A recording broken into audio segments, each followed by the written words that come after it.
Hey there YouTubers. Have you seen my anniversary video? No? Lots of people have. I think it's probably about the closest I'll ever get to viral. And by viral, I mean lots of people watched it. And by lots, I mean about 1,000. But that's in 2 days, and for me, that's quite good actually.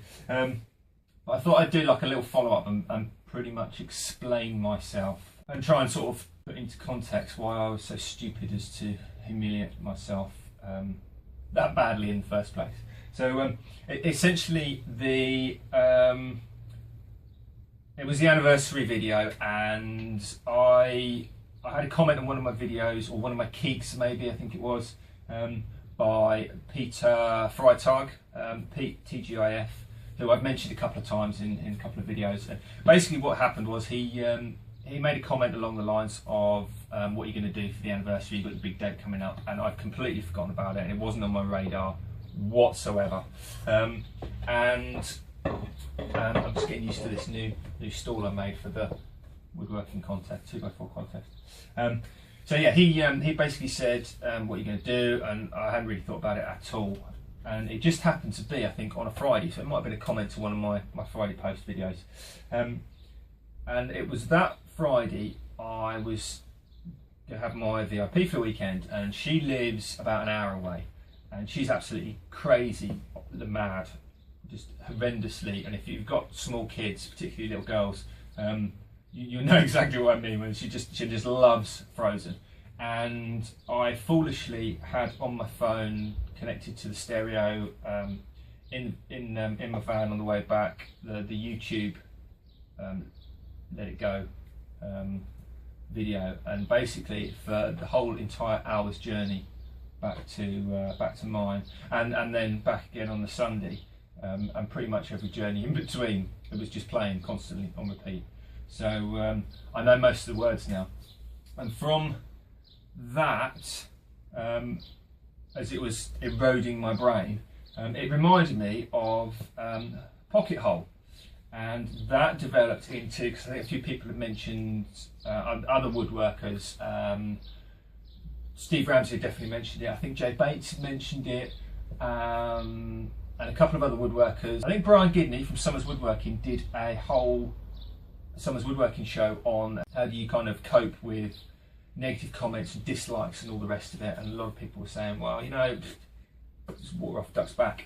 And it kind of, while I was thinking about all these things kind of rolling around in my skull, or rattling around really, there's not much else in there going on, I kind of put the two together. And the whole point of the video was not to make a project, but to kind of basically, you know, say what I said.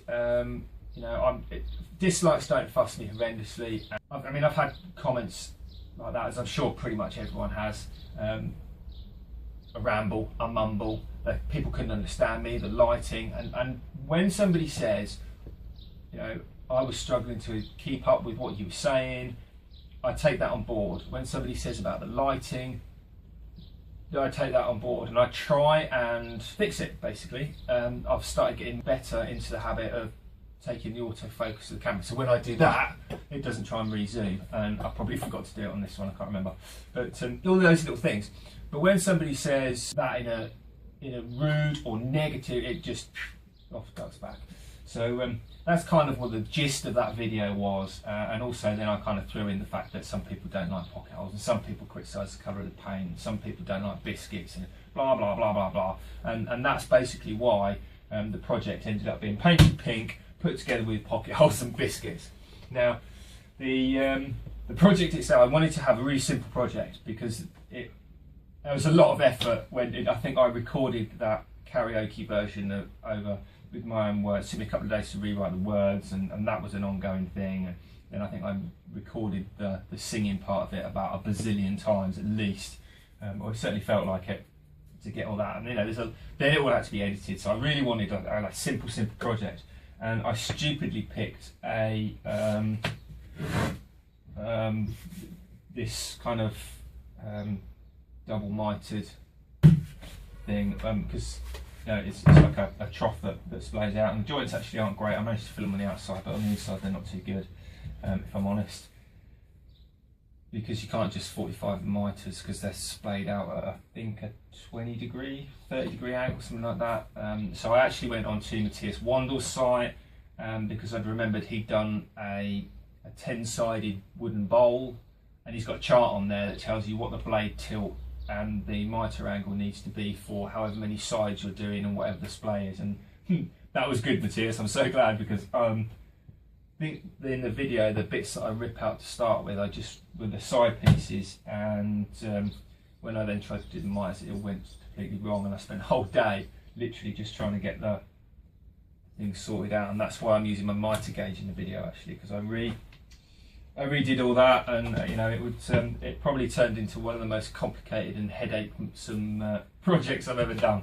But and it wasn't actually for anything. It was just you know, there's the thing in the original where it says make a stand or do something, and I changed it to make a stand or make a stool, and I picked the stool, and I thought that would be I don't know if anyone picked up on that. So that was that, and it wasn't until Thursday, because this weekend just gone, I had my VIP again, and once again there's an hour of frozen here and an hour of frozen back. And the last time I put my video on, I don't view my own videos because of obviously I monetize them, and that's against the YouTube policy. But because this one wasn't monetized, I didn't bother, because I didn't want all the hassle of basically it's the copyrighted soundtrack. So I didn't do any of that. I played it to her, and she was, I think she was disgusted, actually. She wasn't that impressed at all. But when she saw the finished thing, she actually said to me, oh, what are you going to do with that, and who's it for? And, well, I'll have it. So that's going to go in her little Wendy house that I built for her. And there's a picture of that on my Facebook page, actually. I'll put a link for that down below, or somewhere for you to watch. So, yeah, it kind of turned out it was sort of her influence initially with the spark, and actually the project's going to go to her, which is kind of cool, really, rather than well, I don't know what I'd have done with it. I'd probably just given it to somebody. But yeah, so a big thanks to everyone that did watch the video, and I say if you haven't, then go and watch it. And I really just I was kind of half expecting it. I knew it could go one way or the other, and I was kind of half expecting it to be just people slating it, which is fine, kind of, I guess, some mild irony if that had happened. But so far, touch wood, it seems to have been received in the manner in which it was intended. It was kind of a bit tongue-in-cheek, a little bit different, and yeah, why not? Let's you know, there's loads of ways to skin a cat, so pick a method and run with that as well. So I doubt anyone's going to go and build one of these pocket hole biscuit stools. The frozen step stool, I think I'll call it.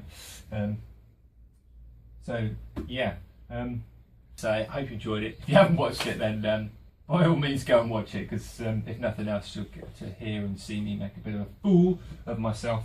So I'm going to be working on some other things. You've seen the Drunken Woodworkers project with the rings. I did these probably a couple of days after we put the video out for making veneer rings. Bored some veneers up and kept some rings there. I want to get on and do. I had to make a couple of new phone holders, one of which is holding my new phone because Benchtop destroyed the old phone. What else am I working on? I've just finished this, so I've got to do the video for that. So there's a few things coming up. And what else have we got? A hexagonal. It's actually a cremation urn. It's going to be hexagonal from probably oak and wenge, however you want to call it. And I've got some beautiful horse chestnut. You might see a picture of this on my Facebook page. If you did, it was a bit wider.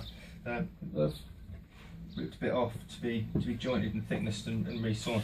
But the tree this came from was planted in 1710 by the second Earl of Montague at Barton House in Northampton. It's just up the road from the workshop here, and that also is going to be a couple of cremation urns as well, hopefully. I've never worked horse chestnut on the flat. I think I've only turned it once, a long time ago, and it seemed okay. But this, yeah, this is nicely rippled, and quite exciting about that one. So that will be probably a video, if not a photo. And I should be doing a review of the Mortise antenna jig and making a modification to it as well. Well, not a modification, an extra add-on thing. So, oh, and yeah, I've got some, well, I got given actually.